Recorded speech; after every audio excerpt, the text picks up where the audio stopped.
It is a verse we read each and every Palm Sunday. So why do I use it here in the middle of Advent? Because it speaks to an important element in the peace which Christ brings into the world. All this week I'm talking about this very thing, since on the second Sunday of Advent we light the candle of peace on the Advent wreath, and I think it's worth asking what peace is as we hear the term in the Bible, for it often goes beyond simply the absence of conflict. Today's passage from the prophet Zechariah does indeed speak of the time when war and conflict will cease, but it hints at something even greater than that. Hello, I'm Stuart Baskin, pastor of First Presbyterian Church of Tyler, Texas, and this is your daily devotional for Thursday, December 8th, 2022. When Jesus came into Jerusalem on what we now call Palm Sunday, he chose a rather odd mode of transportation, a donkey. In one of the very few stories shared among all four Gospels, we read that Jesus came into Jerusalem that day riding on the back of an animal. Matthew and John tell us explicitly that it was a donkey. Mark and Luke only describe it as a colt, simply meaning a young animal. Matthew and John also both quote from today's reading from Zechariah.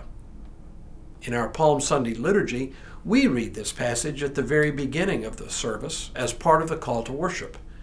You'll easily recognize the first part of the passage, but the second part you may not recognize so easily unless you happen to have read Zechariah recently.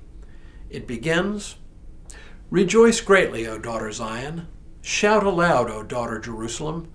Lo, your king comes to you. Triumphant and victorious is he, humble and riding on a donkey, on a colt, the foal of a donkey. He will cut off the chariot from Ephraim and the war horse from Jerusalem. And the battle bow shall be cut off, and he shall command peace to the nations.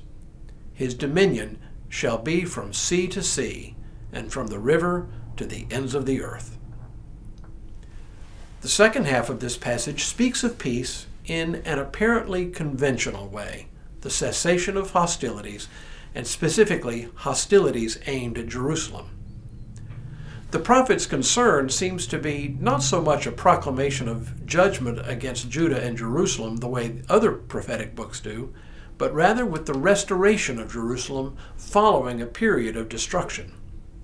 Chariot, war horse, and battle bow will be cut off from attacking. The coming ruler of Judah will be given dominion over the nations. Peace for Judah and Jerusalem will be assured at long last.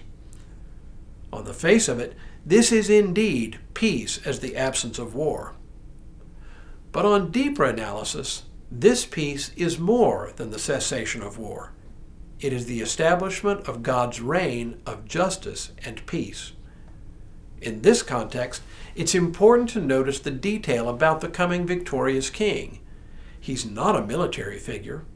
He's not even depicted as the kind of mighty and majestic person we normally associate with kings.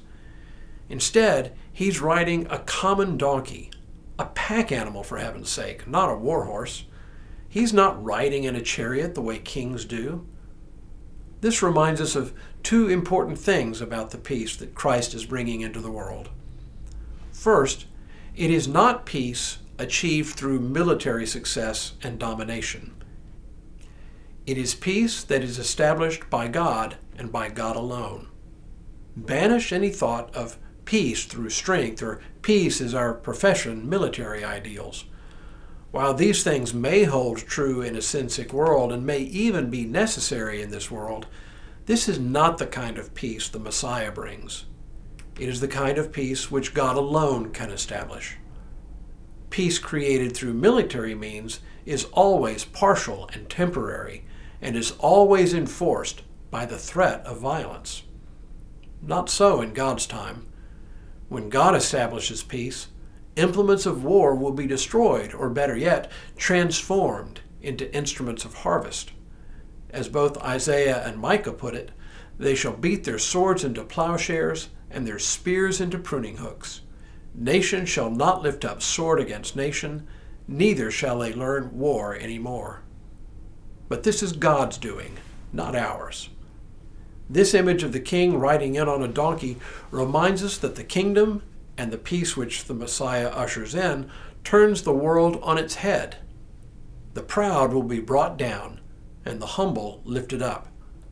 Strength is not demonstrated through ornate finery, but through the trappings of humble living. This is exactly what Mary sings about in what we call the Magnificat, when she says, "He has shown strength with his arm, he has scattered the proud in the thoughts of their hearts. He has brought down the powerful from their thrones and lifted up the lowly.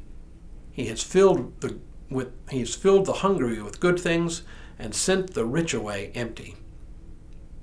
When we think about the peace the Messiah brings, we can find no better image than Zechariah's image of the king who comes on a donkey. That tells us all we need to know. And for now, may God continue to bless you and keep you in all that you do this day and in all the days ahead.